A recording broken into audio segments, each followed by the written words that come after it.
চটপট বানানো যায়, দেখতেও সুন্দর আবার খেতেও সুস্বাদু। এমন টিফিনের রেসিপি আমরা মাঝে সাঝেই খেতে পছন্দ করি। এক বাটি ময়দা আলু সেদ্ধ করে নিচ্ছি, আর এখানে একটু পোস্ত লঙ্কা তেল করে নিয়েছি। আলুগুলো খুব ভালো করে মেখে নেব।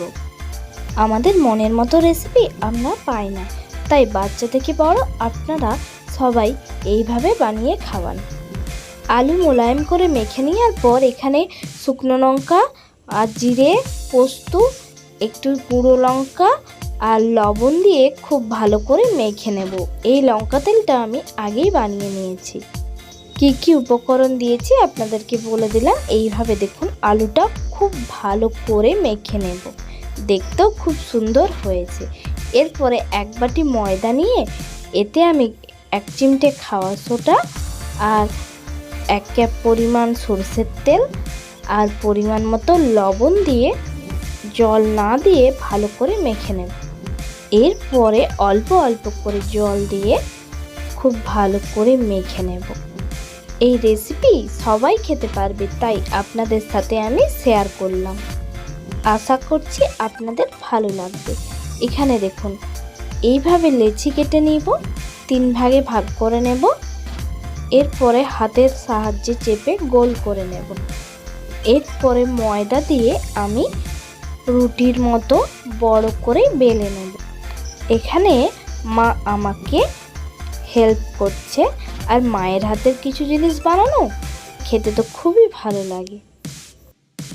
আলুগুলো চারপাশ থেকে গোল করে এইভাবে দিয়ে দেবো, শুধু মাঝখানটা একটু ফাঁকা রাখবো, সেখানে আলু দেব না। এবার ছুরি দিয়ে কেটে নেব। যেই রকমভাবে পিৎজা কাটে সেই রকমভাবে আমি পিস করে নিলাম। এরপরে দেখুন এইভাবে রোল করে ভাঁজ করে নিলেই বানানো হয়ে যাবে এই রকম একটা রেসিপি। যেমন দেখতে সুন্দর তেমন খেতেও খুব লোভনীয় একটা রেসিপি। এই একই রকমভাবে আমি সবগুলো রোল করে ভাঁজ করে নেব। দেখুন এইভাবে বানিয়ে নিয়েছি।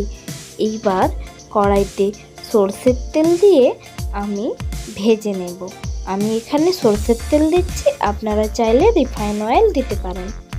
হালকা আঁচে এই সবগুলো আমি ভেজে নেব। বাড়িতে বানিয়ে সবাইকে খাইয়েছি, সবাই বলেছে খুব সুন্দর হয়েছে। দেখুন এইভাবে ভেজে নিয়েছি, নামিয়ে আপনাদেরকে সসের সাথে সার্ভ করে দেখাচ্ছি। দেখুন দেখতেও যত সুন্দর, খেতেও খুব টেস্টি হয়েছে। আমার ভাই খেয়ে খুবই প্রশংসা করেছে। আপনারাও বাড়িতে বানান।